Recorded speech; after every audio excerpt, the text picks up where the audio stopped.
So I wanted, before we get started, to let everyone know that I have a new podcast out, and it's called Meditations. If you like the Meditations segment of this current podcast, you'll like the Meditations podcast. It's nothing but 20 minutes of meditative sounds.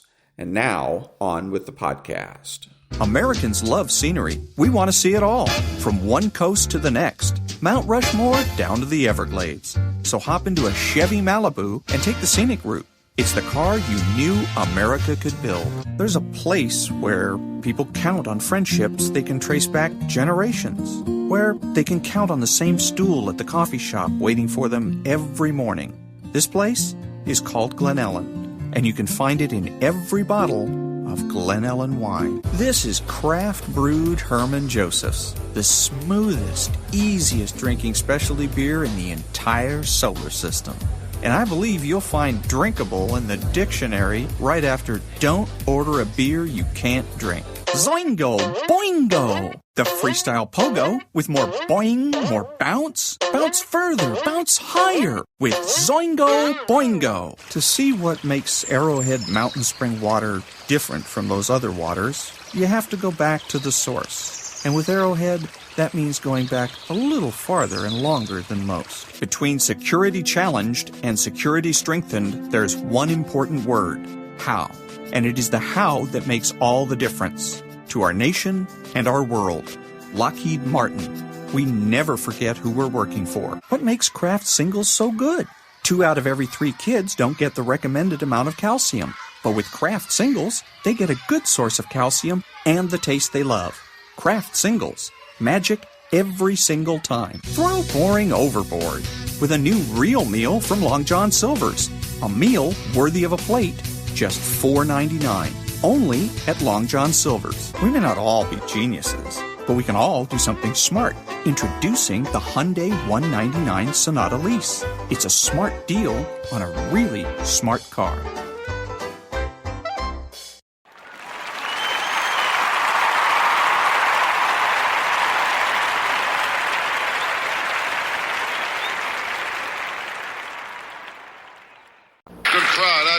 Tonight I'm going to go down in the dumps, you know.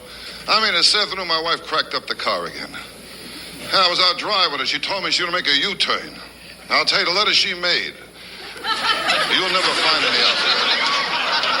I'll tell you, with my wife, when she's behind the wheel, there's always something, you know. Oh, the last time I was out with her, I saw one guy. He gave her a good piece of his mind. It was right after she took a good piece of his leg. I'll tell you the truth, with my car, I got nothing but trouble, you know. I got plenty of tickets. In fact, I got so many tickets that I got downtown to the Motor Vehicle Bureau. I didn't even know in my case a court case. Supposed to bring a lawyer with me. I had no lawyer, but the court was very nice. They gave me a lawyer. My lawyer walked in, I recognized him. He was a waiter in my neighborhood, you know. And I'll tell you, being a waiter had an effect on the way this guy practiced law. I knew I was in trouble as soon as we walked in the courtroom. He carried his briefcase like this. And during the whole trial, he kept filling the judge's glass with water. When we walked out of the courtroom, I was really embarrassed. He put all the chairs on top of the tables. I'll tell you all I mean is characters, you know. Oh, before I went into show business, I really met characters. I used to sell vacuum cleaners. I went door to door, you know. I remember I knocked on one door. A guy came out, must have been 50 years old. He said, "My mummy isn't home." I said to me, "You're 50 years old. How come you depend on your mother?" He said, "I got no dada."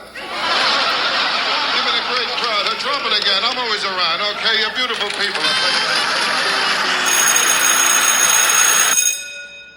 Good morning. It's Monday, Moral Monday, July the 21st, and this is The True Conservative. Welcome to all the butchers, bakers, and candlestick makers out there. I'm Ron, your host, and the only true conservative in the United States today. So today, after the Serenity Prayer and the patriotic song of the day, we'll have the headlines, patriotic shorts, motivation, Bishop Barron, Ayn Rand, and moral politics. All that and more when I get back.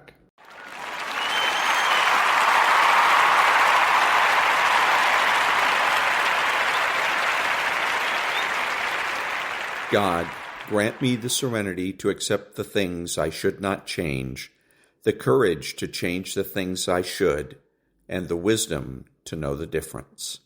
Amen.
Thank you. And now the headlines for Monday, July the 21st.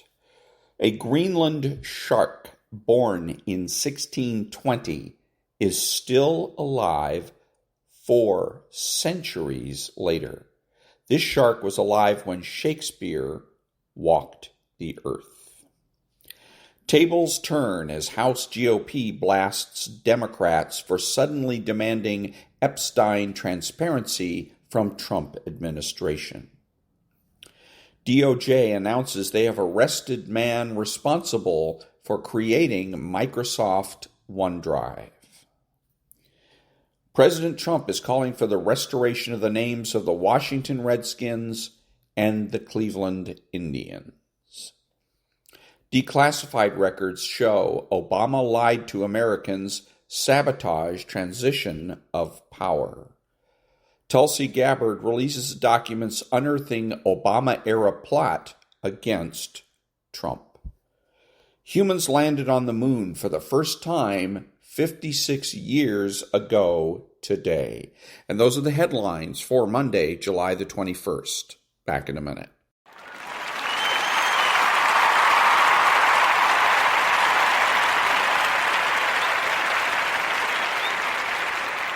Thank you. Now, the political corner.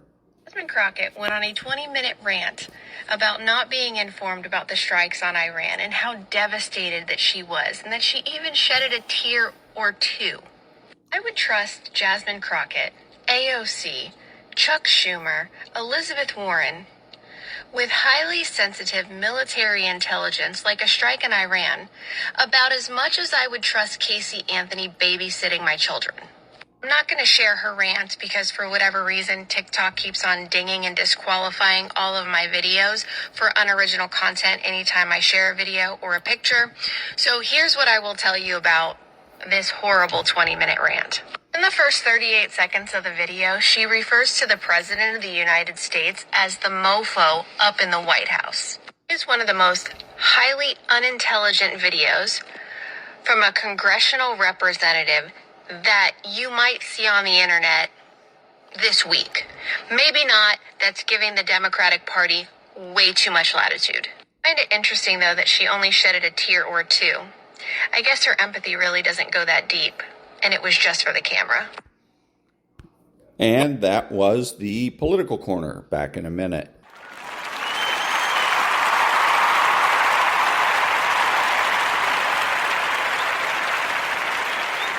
Thank you. Now, the patriotic short.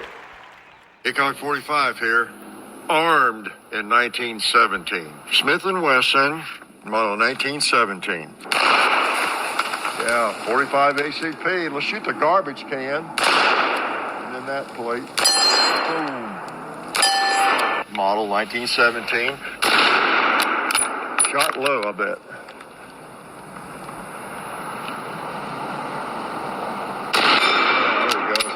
Right on target. How about a 2-liter here? Works on them too, doesn't it? And the gong. Model 1897. Put a trash can in the way.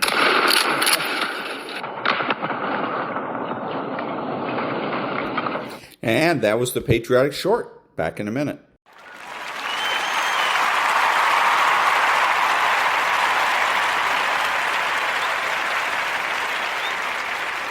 Thank you. And now, motivation.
And that was a little bit of motivation. Back in a minute.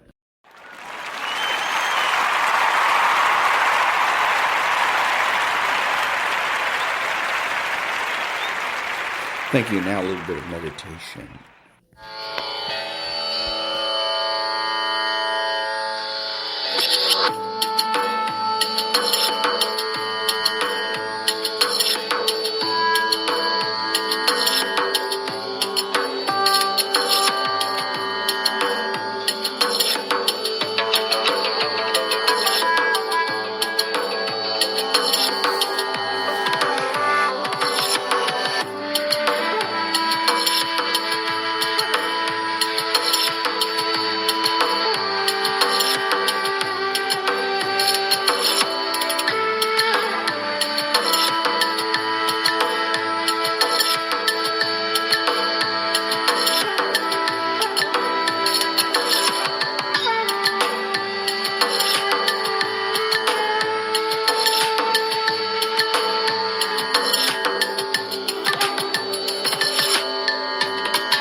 And that was a little bit of meditation. Back in a minute.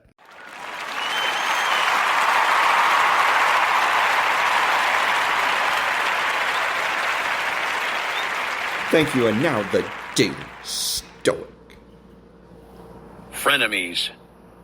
There's nothing worse than a wolf befriending sheep. Avoid false friendships at all costs. If you are good, straightforward, and well-meaning, it should show in your eyes and not escape notice. Marcus Aurelius, Meditations 11.15. And that was the Daily Stoic. And now, Bishop Robert Barron. Why is there so much evil in the world? May I say this? That's a very serious argument against God's existence. God is described as the infinitely good. If there's infinite heat, there'd be no cold, right? Then how come there's evil? Wouldn't the infinite good have simply eliminated evil? Thomas Aquinas typically describes God as an artist. What's his canvas? All of space and all of time. We see a little tiny corner of God's canvas. What's he making? He's making something beautiful. Now, beautiful paintings, sculptures, novels, beautiful films involve typically a play of dark and light. It's the rhythm between dark and light that often makes the play or the movie or the painting powerful. God, in his great work of art, permits evil so as to bring about a greater good, so as to produce a more beautiful canvas. At the end of time, when we're in heaven, we will see all of creation like a great book. It'll make coherent sense. But in the course of this life, what do we see? Maybe one part of one paragraph of the whole story. And that's why... And that was Bishop Robert Barron. And he answered that wrong, by the way. What he should have say is you always ask a question. If somebody asks you about the problem of evil, why is there so much evil if God exists? Are you a Christian? If so, go to church, go to Mass. If you're not a Christian, that's the problem. Then you point them to the nearest faith formation and go from there. Back in a minute.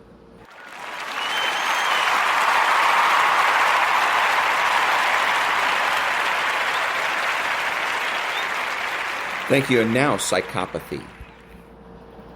8 signs your mom is a narcissist. Sign number 1 is that your mother sees you as an extension of her. Sign number 2 is that she can dish out tons of criticism, but can't take any of it herself. Moving on to sign number 3 is that she shares private information about you with others without your permission. Sign number 4 is that she holds basic parental duties over your head. Sign number 5, she doesn't respect boundaries. Sign number 6, they will constantly tell you that you are remembering things wrong. Sign number 7 is that she's always competing with you. And sign number 8, she is always the victim. And all these signs can cause us to be anxious, a perfectionist, or struggle with all sorts of other mental health issues. And that was psychopathy. Back in a minute.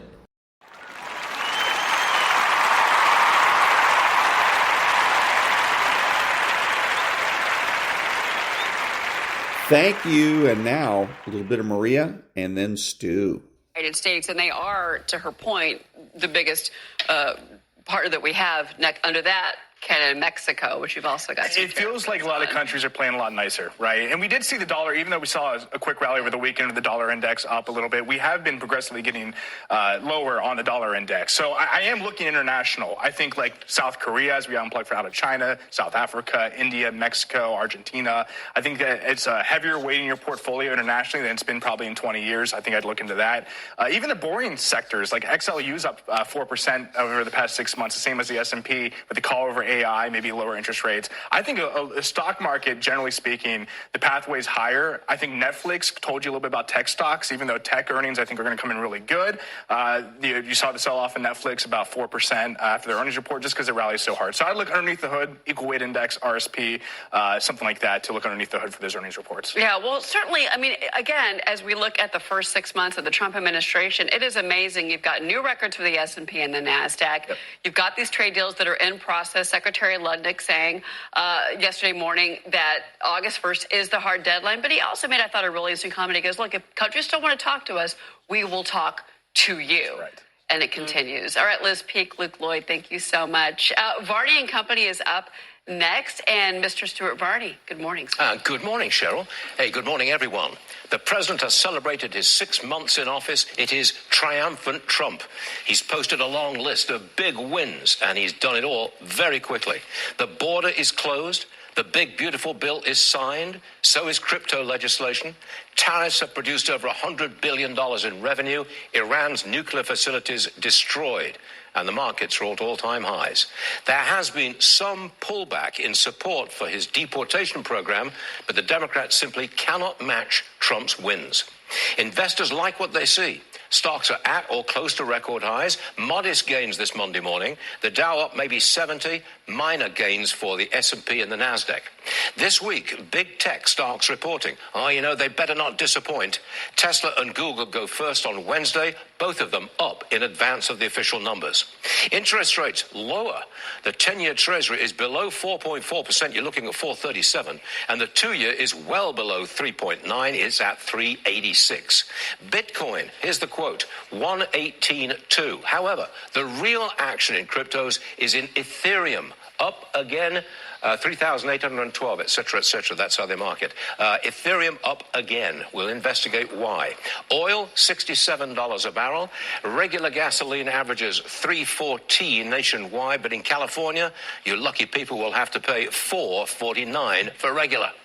Politics. Commerce Secretary Lutnick says there will not be a delay in imposing tariffs on August the 1st. He says they can keep talking after August the 1st, but come next Friday, time's up. A bombshell from Tulsi Gabbard, the director of national intelligence, says the Obama team engaged in a treasonous conspiracy, her words, against Donald Trump. Before the 2016 election, Obama's team had concluded that Russia tried to interfere, but when Trump won, the analysis changed to Trump had colluded with Russia, which had influenced the election. A lot of people lawyering up this morning. On the show today, the Democrats in disarray. The New York Times reports their election post-mortem does not include looking at the campaigns of Biden or Harris. Instead, they're looking at the influence and spending of Democrat groups. Separately, Zoran Mamdani's charm offenses continues. He's trying to convince fellow Democrats that an anti-Israel socialist can win hearts and minds. And we'll take another look at this. Scotty Scheffler's family, after sinking the winning putt in the Open, he ran to his wife Meredith and his son Bennett. It was a heartwarming moment, truly uplifting. A loving family on full display. I'm an incurable romantic. It brought me to tears, but I've recovered. Monday, July the 21st, 2025, Varney and... So, yeah, it was a heartwarming moment, and only Varney and Company could turn it into something sleazy, cheap, and easy. Non-profit news now. Back in a minute.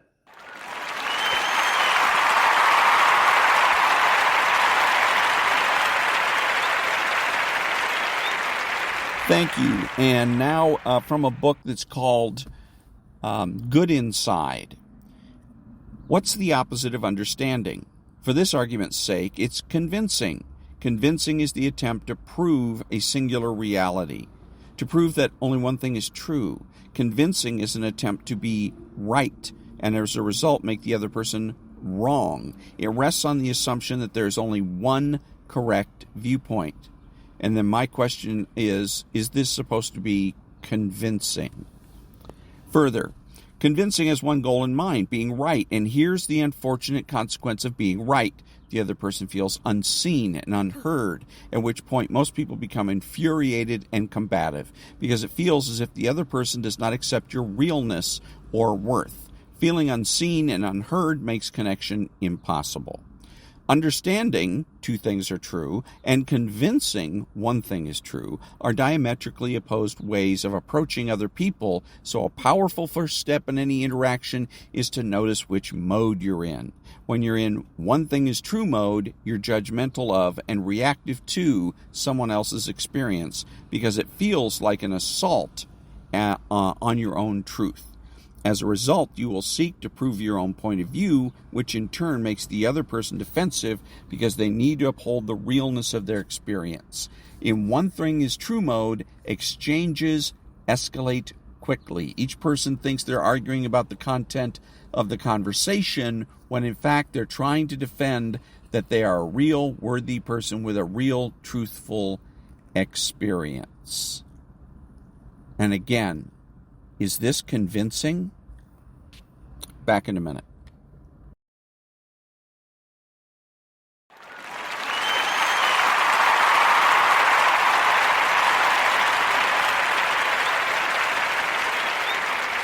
Thank you. So Donald Trump doesn't understand power. I'm a Trump supporter. I really like Donald Trump, but it's obvious now that this man just doesn't understand power, and that when you're putting pressure on somebody, you want something, and you're putting pressure on somebody, you keep the pressure on until you get what you want. But he keeps letting the pressure off. He keeps ending up being gullible. Two examples of that. One of them is in Syria. I saw or heard something about Syria this morning on Maria Bartiromo, and that the Trump administration had sanctions on Syria, that the new leader of Syria was an ISIS guy, and so they put sanctions on him. But Donald Trump allowed the Saudis, of all people, the Saudis, to talk him out of it and give him a chance. So then Donald Trump goes ahead and takes the sanctions off. No, you don't do that. It should go the other way around. What is it you want in Syria? And once you get what you want, then you take the sanctions off. So you keep the pressure on. Donald Trump has done the same thing with tariffs. So what he did was he had tariffs on people. He comes into office and he says, that's it. We're no more Mr. Nice Guy. We're going to put these big tariffs on everybody, 50% here and 100% there, whatever. And then people come to him. European Union has done it. Canada's done it. Mexico, to one degree or another, they go to him and say, oh, please, we'll negotiate with you if you let off on the tariffs. So Donald Trump goes ahead and does it. No, you don't do that. You keep the tariffs on and you tell them the tariffs are going to stay there. And as a matter of fact, if it was me, what I would say to these folks, particularly the Canadians, is say every month that goes by that we don't have a deal, we're going to raise the tariffs 5%. There you go. That's what you do. Put the pressure on, keep the pressure on. Because otherwise, as soon as you say, okay, well, tariffs are off, what do? They just go back to normal. Or they drag their feet in negotiations. They don't have an incentive. The whole point of putting the tariffs on is to give them an incentive to negotiate. But once you take the tariffs off, there's no longer an incentive to negotiate. So they drag their feet. And so then Donald Trump has to come back again, put more tariffs on. Oh, they're not negotiating in good faith, so I'm going to have to reinstitute the tariffs. Then they come back and say the same thing. Oh, Mr. Trump, wait. Give us a chance. And so he takes the tariffs off again. No, that's not power. That's weakness. Donald Trump can show tremendous resolve when he wants to, but he can be terribly gullible at times. Sorry to say that, but that's just the way it is. Back in a minute.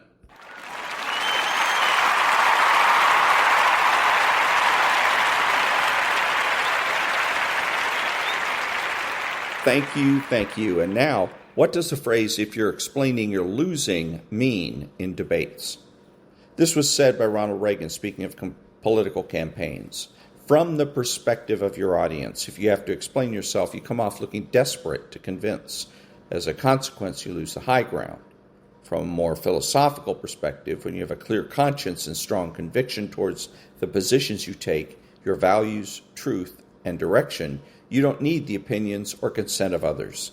As a consequence, you don't need to explain yourself. However, if you yourself are not convinced of the validity and truth of your position, or you can't fully justify your choices, then you continue to expel words in an attempt to create the illusion of certainty. Back in a minute.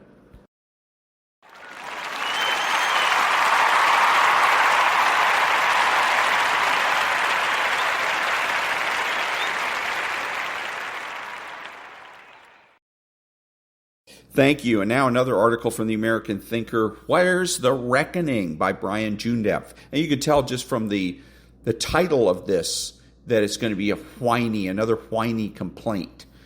Just a few paragraphs. President Donald Trump is 6 months into his second term. He's accomplished a lot.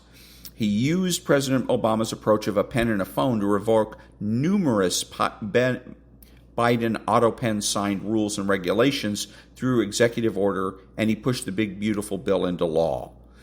This is only one side of the Trump equation. The other side involves a long overdue necessary crackdown on corruption, holding the deep state's lawfare accountable, including lying, deflection, and obfuscation. When and where will the reckoning happen? And it's an article that goes on and on and on, just complaining that there is no reckoning, that nobody's getting punished. What he should have done was go ahead and recommend, as I do, that the Republicans go ahead and use their tactics and tools and techniques against them. When they have to suffer the consequences that they've inflicted on other people, they're going to lose a taste for it. So they don't like lawfare, too damn bad. Here, watch this lawfare. Watch Nancy Pelosi get indicted. Watch Chuck Schumer have to get sued. I mean, the left can put up people that say that they've been raped by Donald Trump. Who's to say that Chuck Schumer hasn't been busy raping Republican women, right? So we can do that. One of the best things that the Republicans have ever done is using the rules that the Democrats gave them in the Senate to get Republicans onto the Supreme Court. Because it was a Democrat, Senator Reid, that came up with the Reid rule, which was no filibustering the Supreme Court nominations. That's how he got Obama's picks onto the Supreme Court. So the Republicans said, fine. What's good for the goose, good for the gander. We're going to do the same thing. No filibustering of Trump's nominees. And so now the Democrats are facing this delicious irony of having created a 6-3 Supreme Court that runs against them. And the same thing should happen here. All of these people that are political enemies, the asshole Democrats have opened the doors. They've opened the floodgates. Sue the F out of them. Get all the district attorneys that you possibly can to prosecute them. Now, we're starting to see some prosecutions or talks of prosecution. There was Representative who's now Senator from California, Schiff, who looks like he's going to be indicted for real estate fraud. A little slow in happening, but better late than never. That's the way you need to approach this instead of sitting around whining all the time. Use their tactics against them. As I've said, it's like a poker game. You got the Democrats and the Republicans sitting at the poker table, and it is the Democrats that are dealing the cards. And so the Democrats say, okay, we're going to play 5-card draw, deuces are wild. And the Republicans recoil in horror. Oh my God, that sounds like cheating. We're not going to do that. We're bigger than that. We're better than that. And then later on, they complain, the Republicans do, that they're not winning as many hands as they should. Gee, go figure. Back in a minute.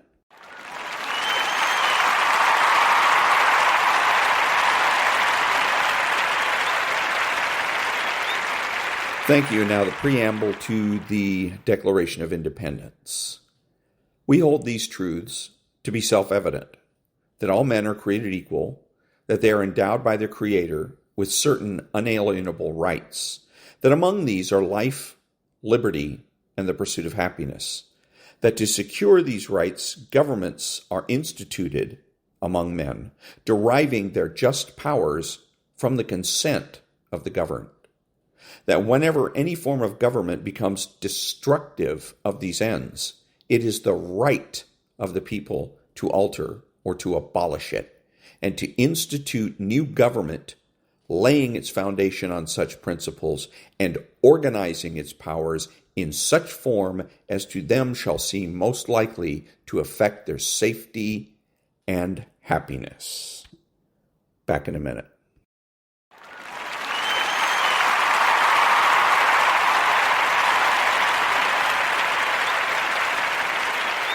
Thank you. And now from the American thinker and a writer called J.B. Shirk, Obama's real legacy comes into focus. Director of National Intelligence Tulsi Gabbard set off fireworks on Friday when she accused former President Barack Obama of organizing a coup d'etat against his successor. Summarizing the damning evidence in her possession, Gabbard concluded, these documents detail a treasonous conspiracy by officials at the highest levels of the Obama White House to subvert the will of the American people. And the article goes on for about 10 or 12 more paragraphs detailing the misdeeds of the Obama administration and basically whining and complaining about it, making the case that this wasn't just a dirty trick, that this was treason. So what? It's over. The Obama administration is finished and done with. 2016 is dead and gone. The best thing that Mr. Shirk could have done was use Tulsi Gabbard's statement as propaganda. Again, facts are fine, but propaganda is power. Use it as propaganda for the 2026 campaign to get Republicans elected and reelected, and use it again in 2028 to get a Republican elected to the presidency. Back in a minute.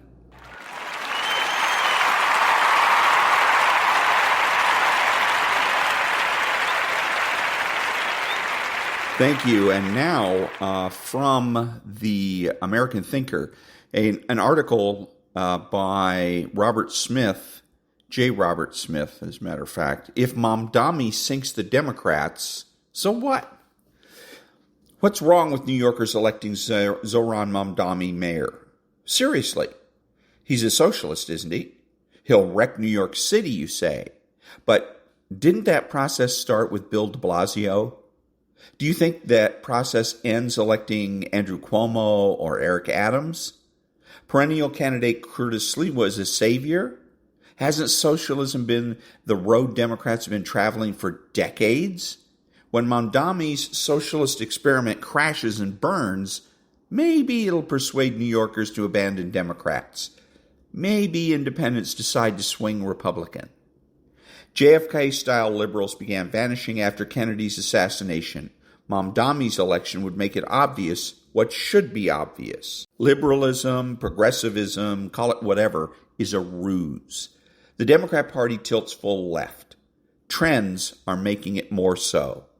Mamdani will pursue an agenda that's part utopian drivel, Soviet-style top-down, and plenty of Cuban incompetence, leading to dysfunctional public services, higher costs, and increasing scarcity. Dead Russians and living Cubans can testify to what glorious utopia brings. A broken Democrat Party is a public necessity. Big failure means bigger brokenness. Let's not hear nonsense from good government Republicans that a healthy two-party system profits the nation. Life isn't a civics class. Franklin Roosevelt didn't give a damn about anything other than healthy Democrat dominance. Jacksonian Democrats and Lincoln and McKinley Republicans believed no differently. When did Republicans go so soft-headed? Let dogmatic Democrats stumble in the wilderness for a generation or more. A Trumpian sea change completes in two ways. The president keeps racking up W's, and Democrats continue to misgovern, driven by extreme policies. A busted Democrat Party isn't just about narrow partisan advantage. Clearing out Democrats is pivotal. MAGA is about the nation returning to its core values, about building a freer, more prosperous America. Smarter Democrat operatives see their party teetering. Mamdani is running mask off. Give the guy credit. Indoctrinated young left-wingers proclaim socialism is the future. How many times before have we heard that? Plenty of these cultists live in the Big Apple. Newt, these young are social inbreds. The parents' money has insulated from life's grittier realities. U.S. history is been spoon-fed to them by radical leftist teachers and professors. America is evil. Light-lift liberal arts degrees from high-dollar universities impart the illusion of being elite on merit. Ivy League alumni take care of each other. Life in Manhattan and Brooklyn is easier with mommies and daddies' credit cards handy. Entry-level jobs are for public college grunges. The newer brand of Democrats are stepping off college campuses as bold radicals. Consider the life issue. Not long ago, pro-abortion advocates went to great pains to call themselves pro-choice. Now, most of them proclaim that they're pro-abortion. Killing a baby in the womb up to birth has acquired trophy status. Women must be empowered, they shout. Sleeping around and career fulfillment rank higher than a baby's life. We're only now seeing the consequences to older women who bought the tripe. They're spouseless and childless. Do cats and Chardonnay fill voids? Mamdami's platform is pretty darn red.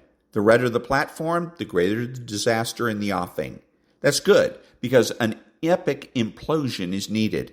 The platform is packed with the same garbage that progressives peddle in Minneapolis, Seattle, Portland, San Francisco, Austin, and Los Angeles. 6 cities that are in various stages of ruin. DEI and woke twaddle and more carve-outs for 3% of the population that's drowning in the delusion called LGBTQA+ are platform-worthy. Any room for better policing along the lines of Giuliani's and Bloomberg's highly effective broken windows policies? Nope. Instead, criminals require intervention and therapy. Mamdami proposes a Department of Community Safety, which other blue cities mirror in some fashion. New Yorkers, if you think crime is bad now, just wait. Mamdami means to enact an all-in, go-for-broke socialism in the Big Apple. That's an affirmative. They may be why New York's business movers and shakers skipped a meet and greet with Mamdami. Mamdami vows to hike taxes on corporations and the 1%.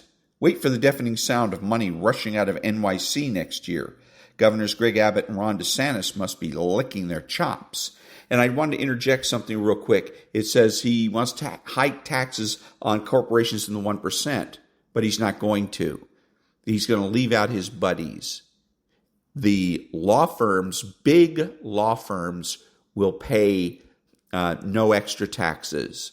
The entertainment industry will pay no extra taxes, just like in California.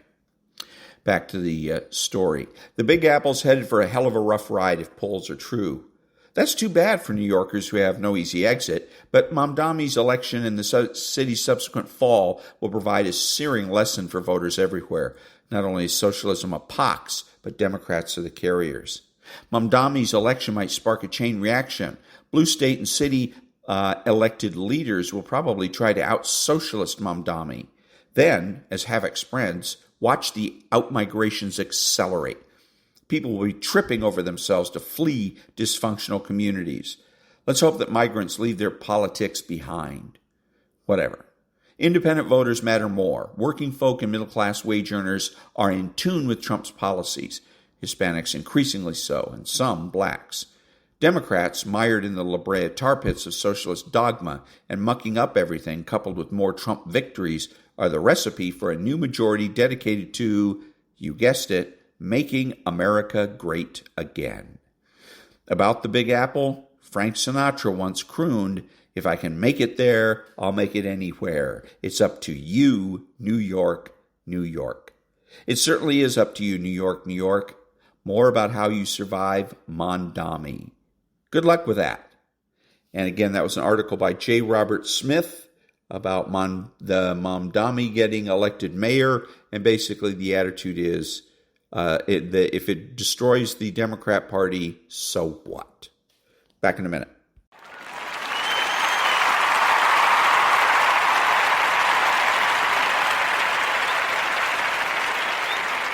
Thank you. And now, moral politics. The unborn. Category 5 demons. Advocates of equal rights for women, gays, non-whites, and ethnic Americans. They work to upset the moral order. The demon of all demons for conservatives is, not surprisingly, Hillary Clinton. She's an uppity woman, Category 5, opposing the moral order, a former anti-war activist who is pro-choice, Category 4, a protector of the public good, Category 3, someone who gained her influence not on her own but through her husband, Category 2, and a supporter of multiculturalism, Category 1.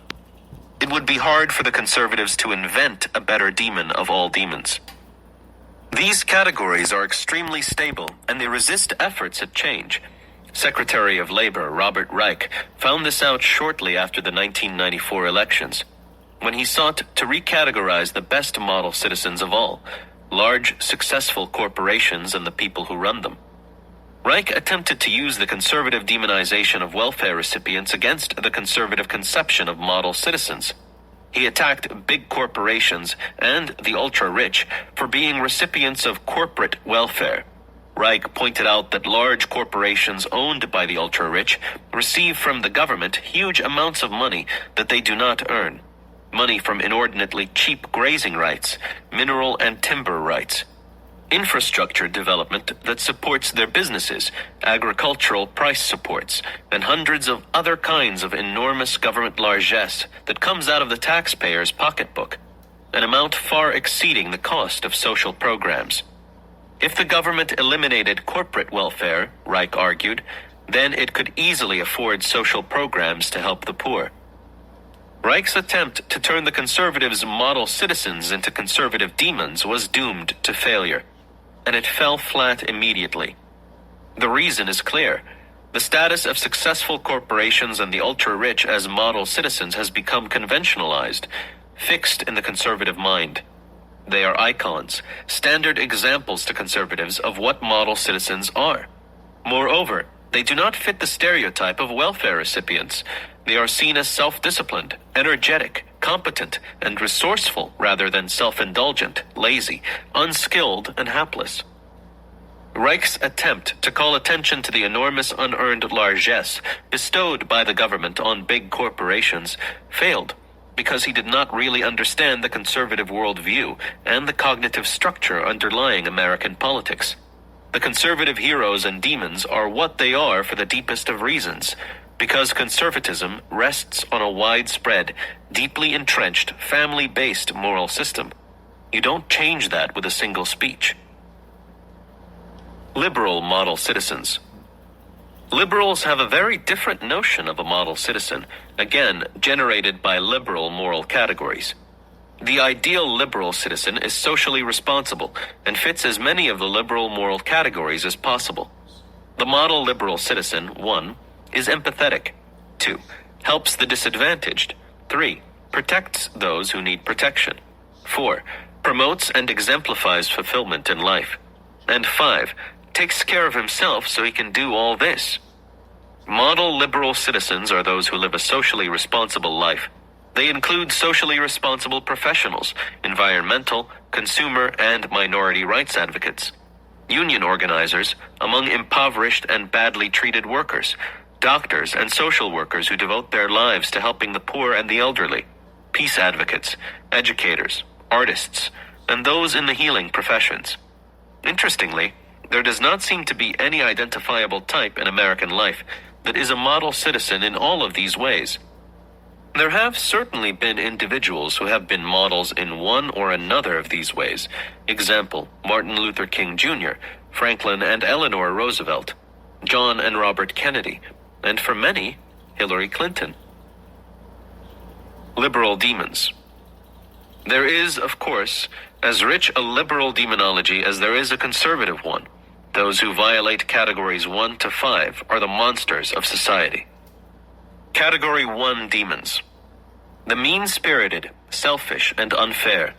Those who have no empathy and show no sense of social responsibility. Wealthy companies and businessmen who only care about profit are at the top of the list because of their power and political influence. Category 2 demons. Those who would ignore, harm, or exploit the disadvantaged. Union-busting companies are a classic example, as are large agricultural firms that exploit farm workers, say by exposing them to poisonous pesticides and paying them poorly. Category 3 demons. Those whose activities hurt people or the environment. They include violent criminals and out-of-control police, polluters, those who make unsafe products or engage in consumer fraud, developers with no sense of ecology, and large companies that make extensive profits from government subsidies. Example, mining, grazing, water, and lumber subsidies, by contributing to the coffers of politicians. Category 4 demons. Those who are against public support of education, art, and scholarship. Category 5 demons. Those who are against the expansion of health care for the general public. If there is a demon of all demons for liberals, it is Newt Gingrich. It should come as no surprise that conservative model citizens are often liberal demons, and conversely. Now that we know what conservatives and liberals consider basic moral categories, model citizens and citizens from hell, other general political and social attitudes fall into place. Incidentally, the theory given here explains many things: why we have the categories of moral actions that we have, why we have the model citizens we have, and why we have the demons we have. The categories for moral actions arise from the metaphors in the moral system. The model citizens and demons arise from the categories of moral actions. Categories of policies. The college loan program is illustrative of the great gulf between conservative and liberal moral categories, but it is in itself not a very interesting example, since it is not general enough. College loans are not a great issue of our time, the way, say, affirmative action, environmentalism, and abortion are. A more enlightening way to look at the way moral categorization affects public policy is to consider how whole classes of policies fit into the moral categories of liberals and conservatives. In the next chapter, we will begin to use conservative and liberal moral categories, model citizenry, and demonology to answer the questions we started with about the great issues. Why do stands on the great issues cluster as they do, with opponents of gun control also opposed to social programs, progressive taxation, gay rights, multiculturalism, and abortion, and so on, while proponents of gun control have the opposite views on these issues? What is the logic behind this clustering? And what is the logic that each side uses against the other? Variations. As you listen to the next several chapters, recall that their purpose is to account for those who, 1, have a coherent politics, that is, those who are strictly liberal or strictly conservative, and 2, those liberals and conservatives who share the central model. But many readers either do not have a coherent politics or are not central cases of liberals or conservatives. As a result, many readers will feel, rightfully, that one position or other that I am discussing does not apply to them. The reason, I believe, is that such readers are not prototypical, and I am describing central prototypes. Many readers thus will either fall under one of the variants of the central model or have some mix of both liberal and conservative political attitudes. The parameters of variation on the central models will be described in Chapter 17, and those variations should account for a great many more readers' views. The study of variations is a very important part of this project, since the analysis of the central cases predicts that certain ranges of variations should occur. Systematic variations based on fixed parameters of variation are not counterexamples to such a theory. Rather, they are confirmatory instances. And that was Chapter 9 of Moral Politics, How Liberals and Conservatives Think, by Dr. George Lakoff. Back in a minute.